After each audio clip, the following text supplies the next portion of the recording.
சரஸ்வதி துதி என்பது கலை மற்றும் கல்வி தெய்வமான சரஸ்வதியை வணங்கும் பாடலாகும். பல்வேறு தமிழ் துதிகளில் பாரதியாரின் சரஸ்வதி அந்தாதி மற்றும் பத்ம புராணத்தில் உள்ள துதிகள் பிரபலமானவை. சரஸ்வதியின் வடிவங்களாக கலைவாணி, சாரதா, சொன்மகள் போன்ற பல பெயர்கள் உள்ளன.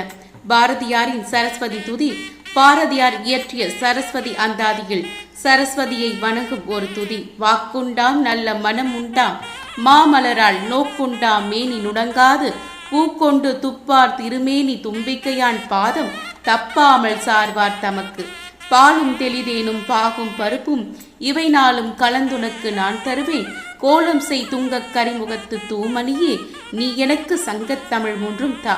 பத்மபூரண சரஸ்வதி துதி பக்தர்களின் இதயத்தில் வசிப்பவளே, பிரம்மாவின் கழுத்தில் வாசம் செய்பவளே, எப்போதும் சந்திரனுக்கு பிரியமாய் உள்ளவளே. சரஸ்வதி துதியின் நோக்கங்கள்: கல்வியையும் கலையையும் அருளுதல். சரஸ்வதி தேவியின் கருணை அறிவையும் கலைத்திறன்களையும் அருள்கின்றாள். படைப்பு திறனை வளர்த்தல். கவிஞர்கள், எழுத்தாளர்கள், இசைக்கலைஞர்கள் மற்றும் ஆசிரியர்கள் ஆகியோர் தங்கள் படைப்பாற்றலை மேம்படுத்தி சரஸ்வதியை வணங்குகின்றனர். ஞானம் மற்றும் அறிவை பெறுதல்.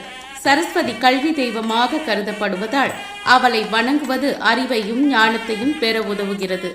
சரஸ்வதியின் வேறு பெயர்கள்: கலைமகள், கலைவாணி, சொன்மகள், சாரதா, சிந்தாதேவி. சரஸ்வதியுடன் தொடர்புடைய சின்னங்கள்: வீணை கலை மற்றும் இசையின் அடையாளமாக வீணை சரஸ்வதியுடன் தொடர்புடையது. வெள்ளை தாமரை. சரஸ்வதி வெள்ளை தாமரையில் அமர்ந்திருப்பாள்.